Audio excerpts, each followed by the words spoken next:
졌었죠. 어제 뭐 그제만 하더라도 한 42,000달러 하나로 한 4,800, 한 70만원, 거의 5천만원 부근까지 갔던 걸로 기억하다가 지금 이제 많이 빠졌는데, 많이 빠지면서 걱정들을 많이 하시는 것 같더라고요. 그래서 이제 방송을 계획이 없었는데 켰고 간단하게 내용들을 전달을 해드릴게요. 일단 지금이 어디냐가 제일 중요한 것 같아요. 그러니까 지금이 이제 하락장의 시작이냐 또는 조정 후에 다시 올라갈 것이냐, 이게 가장 중요한 거고 여러분들의 관심사이기도 하겠죠. 그거에 대해서 엘리어트 파동 이론으로 간단하게 설명을 해드릴게요. 일단은 옛날 차트부터 봐야 되니까 비트 스탬프 차트로 보겠습니다.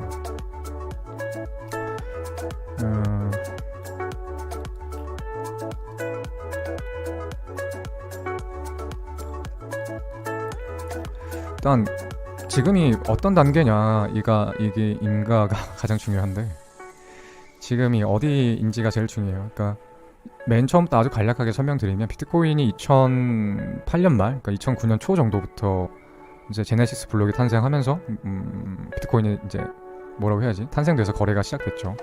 그러고 나서 그 당시 뭐 1달러도 안 하던 게 2017년도 12월에 약 2만 달러까지 터치를 했었다가 그 뒤로 약 한 1년 동안 3,000달러 초반까지 빠지고 다시 14,000달러대까지 갔다가 다시 또 3,000 후반 정도까지 빠졌었죠. 그러다 이제 42,000을 간 건데, 이게 어떻게 지금 이제 어떤 레벨인지가 굉장히 중요해요. 그래서 크게 보면 태초의 비트코인 2008년도부터 2017년 12월까지가 한 번의 상승이었어요. 그러니까 첫 상승이 이렇게 긴 거의 10년, 그러니까 9년 동안 상승했었다가 조정을 짧게 한 1년 정도 했었죠. 이게 1년 정도, 2017년 12월, 2018년 12월, 1년 정도 했었죠.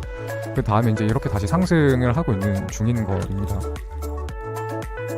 상승을 하고 있는 중인 거고, 그렇게 봤었을 때 지금이 크게 보면 엘리어트 파동은 뭐 1파 상승, 2파 조정, 3파 상승, 4파 조정, 5파 상승, 이렇게 다섯 단계로 상승을 하게 되는데, 이렇게 큰 관점을 보았을 때 아직은 3파도 완성이 안 됐어요. 메이저 관점으로. 그래서 길게 봤어서 5만 달러까지 가려면 아직 멀었다. 아직 멀었다인 거고, 그래서 장기적으로는 뭐 1년, 2년 두고 보면 아직 큰 조정도 아직 안 왔고요. 큰 5% 상승도 남아 있습니다. 이런 상태인 거고, 이걸 조금 더 쪼개보면 지금 위치가 어떠냐면 3파동도 완성이 안 된 상태거든요. 그러니까 3파의 1파동이 언제였냐면 2018년 초, 요즘 날짜 정확히 안 보이는데 2018년 말, 2019년도 초에 최저점이 3,000달러대에 있었거든요. 그리고 14,000을 갔던 게 1파동이 있고, 상승 3파동, 1파 조정이 있었고, 이제 3파동이 나오고 있는 중이에요. 이제 그래서 3파동이 완성됐거나 아니면 이 3파동조차 완성이 안 된 상태거든요. 그래서 이런 식의 상승이 아직 남아있다. 이런 식의, 그러니까 3파동을, 메이저 3파동에 3파를 찍었더라도 지금 이제 조정이 왔죠. 조정 후에 대상승이 있을 것이고, 다음 대상승은 대략 한 5만 달러대까지는 갈 거예요. 그러니까 못 가도 4만 후반까지는 갈 거라고 생각을 합니다. 진짜 못 가도 한 4만 8천, 7천까지는 갈 거예요. 그러니까 지금 사더라도 기대 수익률이 한 50%, 16,000, 한 50%는 되는 거죠. 부금이 크다고? 알았어요. 좀 줄게요. 오늘은 파스타. 그러니까 이제 현물 관점을 보면 아직까지 상승장이기 때문에 떨어졌을 때, 그러니까 그동안 조정이 한 번도 없었죠. 그러다 이제 첫 조정이 나온 거예요. 이렇게 상승장 때 크게 상승한 후 한 번도 조정이 없다가 첫 조정이 그대로 나왔기 때문에, 조정이 크면 클수록 우리한테는 좋은 거고요. 싸게 살 수 있는, 지난번에 못 샀던 매수 기회가 온 거죠. 그게 비트코인이 됐건 뭐 이더리움이 됐건 어떤 알트코인이 됐건 간에, 지금 업비트만 보더라도 뭐 비트 마이너스 13%, 이더 18%, 비캐 뭐 20%대, 그러니까 주로 10 후반에서 한 20%대 정도의 조정이 왔죠. 더 크게 온 것도 있고.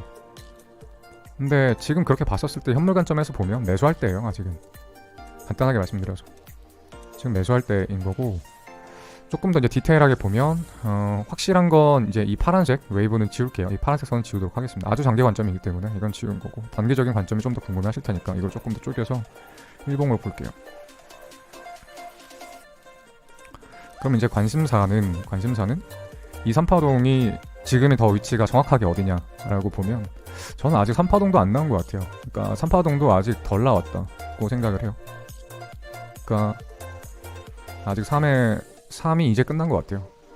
이렇게 될 거거든요. 그래서 제 말은 뭐냐면, 지금 이렇게 큰 조정이 왔다고 생각을 하시겠지만 또 올 거고, 이번에 오르면 다음에 제대로 빅조정이 올 거예요. 지금 조정보다 더 큰 조정이 한두 달 지나면 올 거예요. 근데 한두 달 동안은 그 전까지는 상승을 하겠죠. 여기까지. 정확한 가격은 알 수 없지만 최소한 정고점 넘길 거고, 정고점 넘기자마자 뭐 43,000, 4,000부터 폭락이 나오겠어요? 아니겠죠. 뭐 그런 경우가 있을 수도 있지만 일반적으로 봤었을 때는 4만 후반까지는 무난히 갈 거라고 생각을 합니다. 좀 더 이제 세밀하게 파동 카운팅을 해보면 이거부터는 조금 퀘스천이 있긴 한데, 뭐냐면 그러니까 1파동을 여기까지로 볼 것이냐 여기까지로 볼 것이냐에 조금 다르긴 한데, 1파동을 여기까지 본다고 하더라도 이제 4파동 조정이 나온 거예요. 이게 미니멈 상승으로 봤을 때, 그러니까 여러 가지 케이스가 있을 수 있어요. 어디까지 올랐다가 떨어질지에 대한 케이스가 크게 한 3가지 정도로 나뉠 수 있는데, 제일 덜 오른 케이스로 본다고 했었을 때가 이런 카운팅이에요. 제일 덜 오른다고 봤었을 때에서 1파동이 여기까지, 그다음 2파동 조정, 그다음에 3파동이 어젠가 42,000 정도까지, 그다음에 지금 4파가 나온 거고 5파 상승이 남아 있다. 그래서 롱관점으로 보시는 게 맞아요. 지금은 무조건 롱관점으로 보시는 게 맞고, 뭐 엘리엇 파동 이론이 조금 뭐 익숙치 않다 카운팅에 하시더라도, 보통 그러니까 상승장과 하락장이 어떤 식으로 나오는지에 대한 거를 간략하게 설명을 드리면, 하락장은 절대 이렇게 급락이 안 나와요. 이렇게 많이 빠졌기 때문에 하락장이라고 생각하실 텐데, 하락장은 이런 형태로 나오지 않고 급락은 그냥 조정이에요. 증시도 마찬가지고 비트코인도 마찬가지고, 보통 급락 나온 경우는 급등했고 급락했고 한 번 더 오르거든요. 조정 패턴이요. 이번에 코로나 때 아시죠? 코로나 때 급락했죠. 그러니까 더블 딥이 안 왔어요. 그러니까 많은 사람들이, 저도 사실 그때 예상을 했었던 게 더블 딥이 올 거라고 생각했는데, 더블 딥이 오지 않고 V자로 빠졌다 V자로 올라서 코스피도 지금 신고가 갱신해서 3,200포인트 정도까지 갔고, 나스닥도 신고가 갱신해서 엄청 잘 나오고 있죠. S&P 500도 마찬가지고 웬만한 해외 증시 다 똑같아요. 근데 그런 것처럼 그러니까 이제 장세의 특징이 있는데, 이렇게 급락하게 되는 경우에는 보통 하락장의 시작이 아니에요. 하락장의 형태는 초반에 약조정과 반등과 그 후에 더블 딥으로 이런 식으로 길게, 시간도 길게 오거든요. 그러니까 한 번 뚝 빠졌다고 하락장이다, 이게 아니에요. 하락장의 형태는 이런 식으로 더블 딥으로 오고, 더블 딥을 엘리어트 파동 이런 관점을 보면 A파동, B반등, C파동, 그래서 ABC 하락인 거죠. 이게 더블 딥이에요. 그런 형태로 오는 경우인데, 이렇게 보통 급락하는 경우는 4파동이, 그러니까 3파동이 급등하는 경우에 4파동이 급락으로 나오고, 그러고 나서 마저 5파동이 나와요. 물론 이게 4파동이 가격 조정으로 급하게 빠져서 이게 끝난 걸 수도 있고, 아니면 여기서 삼각 수렴이 나올 수도 있지만, 어쨌든 간에 5파동 상승은 확실하게 남아있다. 이거는 95% 이상 확신합니다, 진짜로. 그래서 현물 매수 또는 알트 매수를 그동안 못해왔다 하시면 매수를 할 타임이고, 나는 전체 시드에 내가 전체 시드가 뭐 10억이라고 치면 그 중에서 내가 한 5억을 매수했다. 나머지 5억 대기 자금을 언제 들어가야 할까라고 생각하시면 지금이 그 타이밍이에요. 지금 대기 자금이 지금 들어가야 될 타이밍인 거고, 그래서 이 5파동 상승까지만 하더라도, 비트만 하더라도 기대값이 대충 한 50% 나오거든요.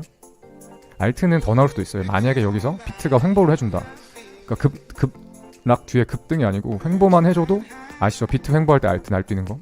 그러면 알트코인에 대한 기대 수익률은 훨씬 더 높을 수가 있어요. 그리고 느낌적으로 보더라도 차트 모르겠어. 느낌적으로 보더라도 이렇게 올라가던, 보세요.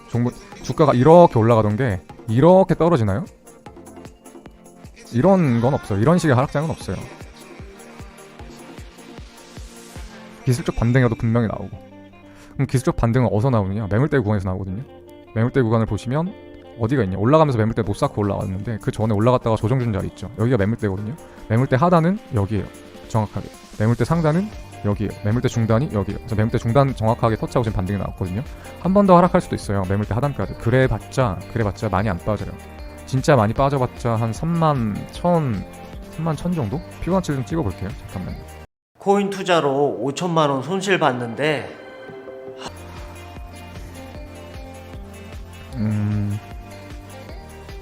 최악의 상황을 가정하고 맥시멈 빠질 수 있는 가격이, 그냥 최악으로 가정을 하고,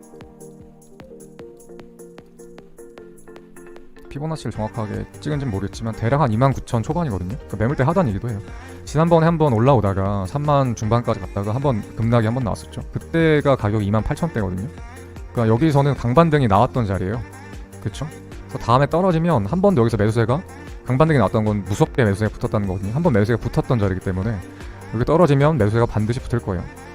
그래서 만약에 이게 제 분석이 틀려서 떨어지더라도 여기서 반등이 나왔다가 떨어지지 절대 그냥 이대로 떨어지는 경우는 절대 없어요. 절대. 그러니까 펀더멘탈 자체, 그러니까 회사 자체가 뭐 이게 만약에 기업이라고 치고 회사 대표가 대주주가 작전을 쳐서 매도를 했다 또는 뭐 횡령을 했다 그래서 상장 폐지를 당한다 거래 정지가 된다 이런 거 말고 펀더멘탈이 흔들리는 그런 이슈 말고는 그런 이렇게 빠지는 경우는 없어요. 그렇기 때문에 매물대의 관점에서 보더라도 지난번에 매수세가 붙었던 관점을 보더라도 곧 있으면 반등이 나와요. 반등의 정확한 가격은 저도 알 수 없는데 이미 찍었을 수도 있어요. 아까 31,000을 찍었을 수도 있고 많이 빠져야 29,000 선이다. 그러니까 진짜 많이 빠져 29,000인 거예요. 그래서 현물 관점으로 보시면 아까 여기 32,000 정도 찍었으면 매수를 했었어야 돼요. 현물은 어차피 좀 물려도 되잖아요. 32,000에 사나 29,000에 사나 나중에 48,000 가 있으면 아 이때 살걸. 지금은 29,000이나 8,000 가면 사고 싶죠. 여러분들 아마 2점 후반대 그러니까 째리는 사람 많을 거거든요. 이 가격을 기다리는 사람이 많을 텐데 지금은 한 10% 차이 나니까 크게 느껴지지만 나중에 48K 48,000달러쯤에서 보죠. 그러면 이때 28K에서 살려다가 못 산 사람은 31K나 2K 그냥 살걸 이 생각을 하는 자리라고요. 그쵸? 그렇기 때문에 아까 32K 정도 왔었으면 매수를 들어가는 게 맞아요. 현물 관점에서는. 물론 이제 선물이면 마진콜이 그러니까 청산이 존재하기 때문에 함부로 그렇게 레버리지를 어느 정도 써서 들어가면 한 번 더 빠지게 되면 청산 가격도 될 수 있기 때문에 어쨌든 만약에 내가 그래서 롱 포지션을 보려고 한다라고 하면 마진콜 가격을 최소한 29,000 정도까지 셋업을 해두면 안전하다고 저는 나름 지금은 생각을 해요. 그래서 지금 롱 타서 올라갈 때까지 쭉 갖고 가셔도 충분하지 않을까라는 생각이 들어요. 물론 이게 여기가 최후의 가격이에요. 최후의 가격. 이게 틀리면 모든 시나리오가 다 망가지는 건데 그러니까 모든 분석이 다 틀린 건데 그럴 가능성이 기술적으로 거의 없어요. 이렇게 틀릴 가능성, 이 카운팅이 틀릴 가능성은 거의 없다고 보시면 됩니다.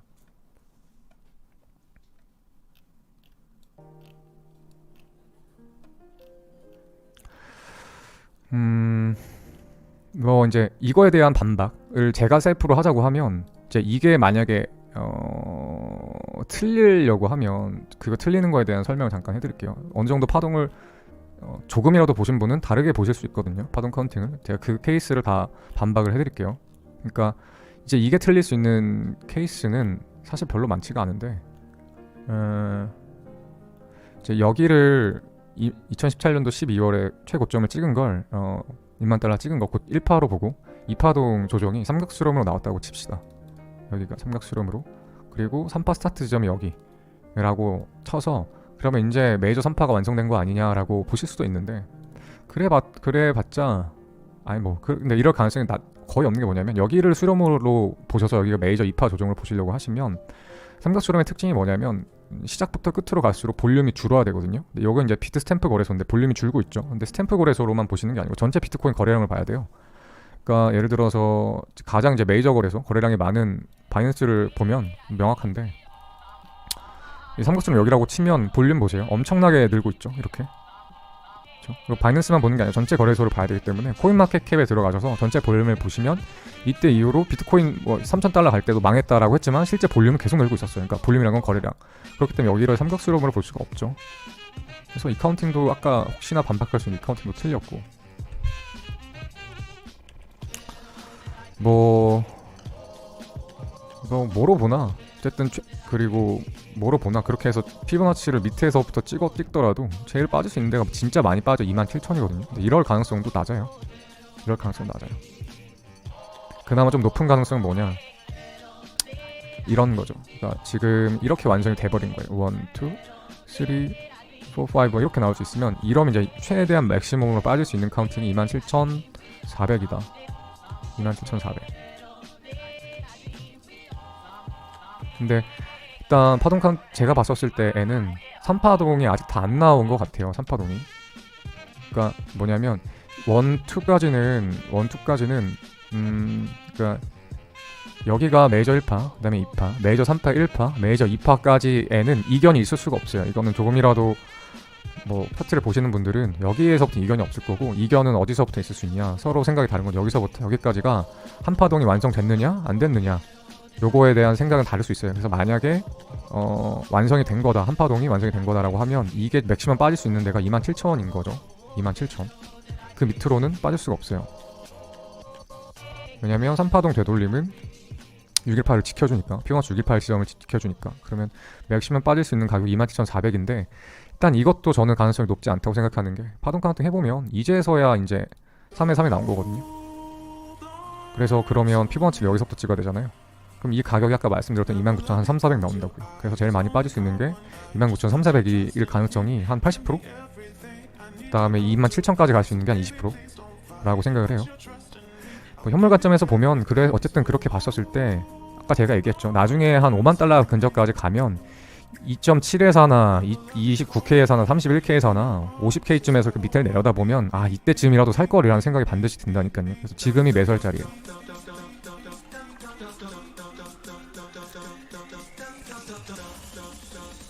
$40,000대가 5%였을 가능성? 없어요. 없어요. 거의 없습니다. 그런 카운팅은 할 수가 없어요. 이거 뭐 로그 차트 보시면 더 명확한데 그런 카운팅이 나올 수가 없어요.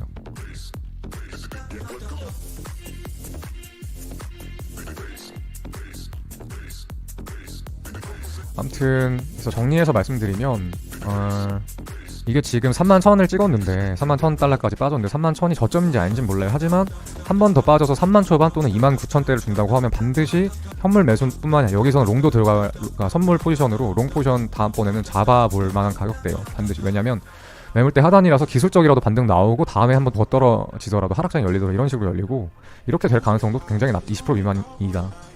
근데 어쨌든 하락장이 열리건 앞으로 상승이 열리건 여기는 반등선이 반등 지점이기 때문에 매수를 들어가면 반드시 차익을 남길 수 있는 자리이기 때문에 혹시나 한 번 더 31,000 밑으로 내려오면 반드시 매수를 하시기를 좀 강력하게 권고를 합니다.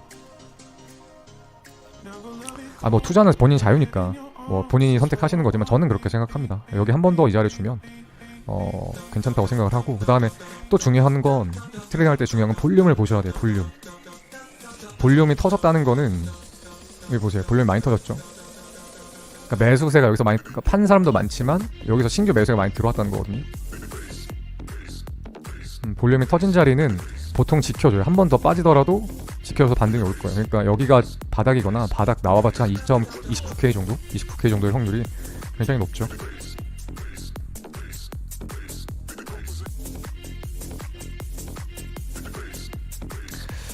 지금 뭐 사람마다 질문이 다른데 뭐 성장가 38,000인데 어떻게 해야 되나요?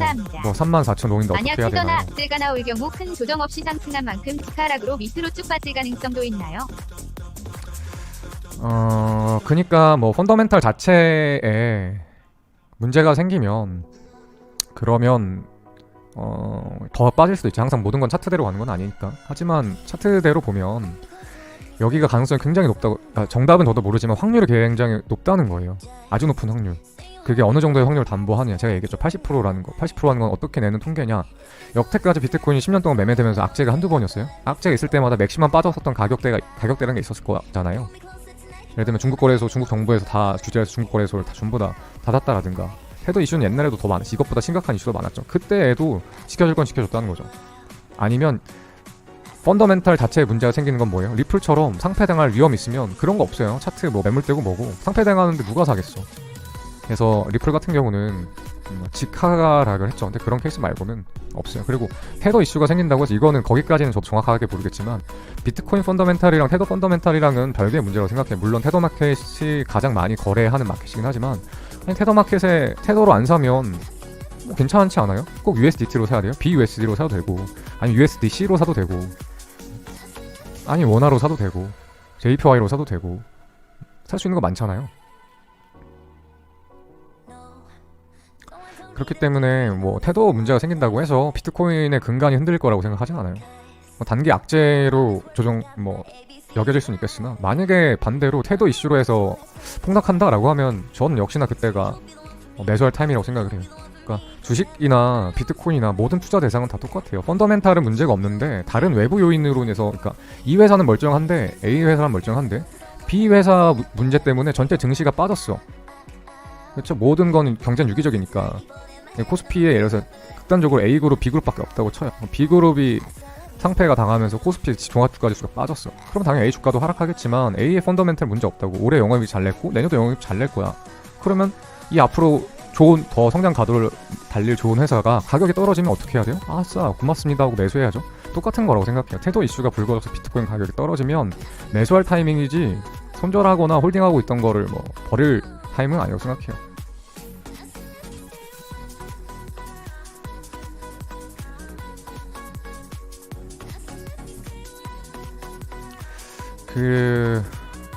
그렇게 생각을 하고, 그다음에 잠깐만요. 저도 지금 차트 요새 매매를 안 하고 있었어요. 그래서 차트 분석을 정확히 안 했다가 지금 이제 방송을 키면서 분석을 해보는 건데, 일단 또 제 방송을 꾸준히 보셨던 분들은 알 거고, 제 방송 꾸준히 못 보신 분들은 처음 듣는 이야기일 수 있어서 단순히 조금 헷갈릴 수는 있겠으나, 1파동, 그러니까 여기서부터 1파동을 찍을 때 첫 파동이 이렇게 5파동을 카운팅해도 1파동이 되고요. 이렇게 봐도 1파동이 되긴 되거든요. 이 앞을 리딩 다이아고날로 카운팅하냐 아니냐에 따라서 1파를 여기까지 보느냐 여기까지 보느냐에 따라서 조금 파동 관점이 달라질 수 있어요. 그 말은 뭐냐면 한 번 더 상승 여력이 제가 남았다고 하는데 그건 최소로 봤다고 한 거죠. 그러니까 이거를 만약에 1파동을 여기까지로 보게 되면요, 지금이 어떻게 되냐면 1, 2, 3, 4, 5가 되는 거고, 그러면 앞에 하나가 더 있죠. 그럼 1, 2, 3, 4, 5. 그러니까 조정 상승 두 번 남은 거예요, 상승이. 그렇지 않고 1파동 여기까지를 보면 상승이 한 번 남은 거고. 어쨌든 두 번의 상승이, 그러니까 두 번의 조정이, 그러니까 뭐라고 했지? 한 번 상승, 한 번 조정, 재상승이 남았냐, 아니면 한 번 상승이 남았냐, 이거의 차이긴 한데, 그거는 뭐 당장 급한 이슈는 아니니까 일단 제일 중요한 건 지금은 올라갈 관점을 봐야 된다는 거.